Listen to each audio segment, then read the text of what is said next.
Yahoo minasan. This is Yuki, your reality simulation BF, and today I'm going to talk about most dystopian psychological anime I have ever watched in my life. And the common point between them is usually the fact that they are full of symbolism. They, like when you watch them, it's very subjective experience. I think generally it's hard to have set in stone conclusions about any of them, but they have a sensation of drama, confusion, despair, and longing in them. If you like my content, please like, comment, and subscribe. And now I will start. As usual, I will take on a chronological order to the anime I'm recommending. And the first one I will start with is one which I had, I think, previously mentioned. It's called Wonder Egg Priority. It was released in 2021. It has 12 episodes. Following the suicide of her best and only friend, Koito Nagisa, Ai Oto quit school and become a hikikomori. With nothing left to live for, she follows the instructions of a mysterious entity and gets roped into purchasing an egg, specifically a wonder egg. Past trauma, unforgettable regrets, and innate fear hatch in the new bizarre world, and Ai discovers the different inner struggles tormenting various people, trying to rescue them from their worst fears and build up new friendships. So this is overall the summary of Wonder Egg Priority. I think it's not the kind of shows like all of the others I recommend in this video that is accessible to everyone. It might be very confusing, you might not understand why, you might be like, why she did save this person and she couldn't manage to save this person. It's really so much about girls' friendships, and also, like I said earlier, a lot of the emotional dilemma that might occur, and also different people's priorities, personalities. Sometimes there are such phenomena that you can explain logically, and sometimes there are things that just, well, magically sort of occur that way and they have to deal with them. That's all what I can say about this show. The next one I would like to emphasize today is called ID Invaded. It was released in 2020. It has 13 episodes. And you might have heard me mentioning ID Invaded when I was speaking about the Japanese singer Miyawi. And he is the same composer for the openings and the endings of this particular anime, which I got so deeply obsessed with. They are masterpiece, no discussions. So the story is revolving around the Mizuhanome system, which is a highly advanced development that allows people to enter the human brain through the use of cognition's particles left behind at a crime scene by the perpetrator. Detectives can manifest a criminal's unconscious mind as a bizarre stream of thoughts in a virtual world. Their task is to explore this psychological plane called ID Well to reveal the identity of the culprit. So another catch point of this show is that not just anyone can enter this ID Well. The prerequisite is usually that you must have killed someone yourself. And here where comes the identity of our main protagonist, who's an ex-detective that one day, in a fit of rage, ended up killing the person who assassinated his wife and daughter. No more words, I'm not spoiling you. You should just check it out and you should enjoy it. I don't know if any of you are actually big fans of urban legends or anything related to that, either in Japan or other countries, but you might be curious about the one that is being told in Boogiepop, Warawanai. It was released in 2019. It has 18 episodes. An urban legend that tells a shinigami that can release people from the pain they are suffering. A teenage boy meets his crush in costume alter ego, Boogiepop, as rumors about disappearing girls spread through their high school. So do you think actually the alter ego of the main guy crush is the one doing that? Or is everyone imagining the disappearance? Are these girls actually disappearing at their own accord? They are going to a specific place? Or maybe they are being released from worldly restraints and moving on to a better world? So I will leave it up to you. I think it's better if you think about it on your own and share what you thought about it. Honestly, I really love the costume of Boogiepop.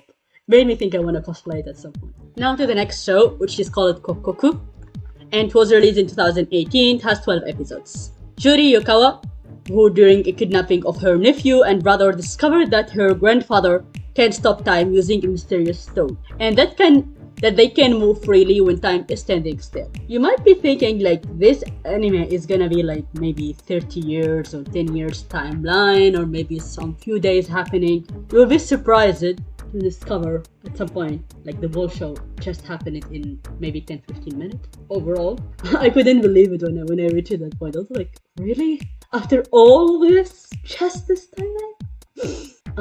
I think it was really an interesting point where as long as nothing makes sense, then it's okay.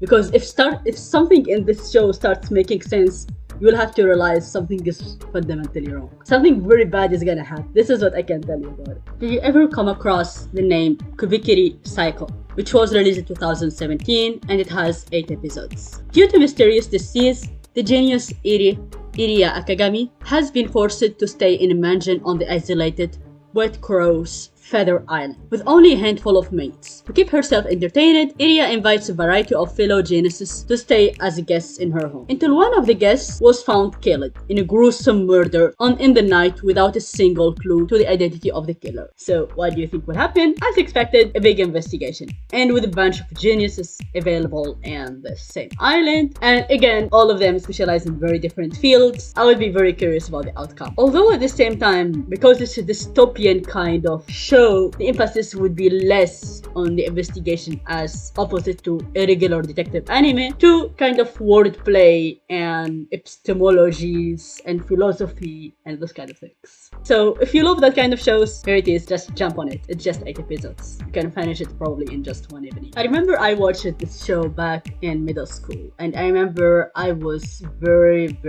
obsessed with it. I was looking up 300 of titles, just looking at anything remotely close to the style of Mekakucity Actors. Mekakucity Actors was released in 2014. It has 12 episodes. The story starts when the incidents which occurred in August 14 and 15 bring a group of young boys and girls together. They are members of a group. They call themselves the Mekakushi Dan, blindfold organization, and each member possesses a strange power involving their eyes. Will the members of this peculiar organization be able to solve the mysteries behind these incidents and see the truth? Well, if you are fond of drawing style like of Miku and other characters there, then you will definitely appreciate a lot Mekakucity Actors. And also, I love how the mysteries don't end up being solved but actually create new mysteries. Even when I finished the show, I was like, now I have more questions after I finished this show than the time I started it. So I'm really curious if any of you have managed to read the light novel, because I don't think I ever found the light novel in front of me. I have to look it up, but it's a really amazing story.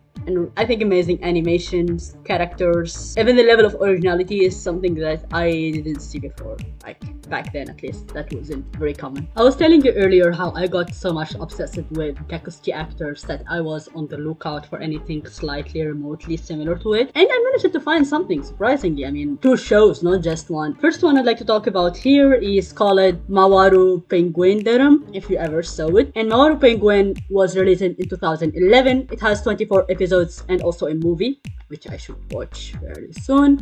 For the Takakura family, destiny is a never-spinning wheel, pointing passionately in their direction, with equal tides of joy and sorrow before ticking on to the next wishmaker. A terminally ill girl is revived by a magical penguin spirit. In return, her older twin brother are sent on a quest for the mysterious Penguindrum. So, without any further spoilers going on here, I think first of all you have to try to figure out what is the symbolization of this item called Penguindrum. Where can you find it? Why does this penguin spirit want it to begin with? And also how their sister soul sort of changed when it was revived. There is a bunch of symbolism. I think the first one that comes to my mind when I remember this particular anime is the one about Adam, Eve, and the forbidden apple, and then of course comes all the other things. There is a lot of Christianity references in it in some way, and also about the meaning of life and what defines the value of a human being and the value of life itself. And if you say family would give out each other everything for each other? To what extent does that include? There is so many questions. I'm not gonna go over them all, but I think that you will enjoy it if you love wrecking your head over figuring out something that sounds so complicated.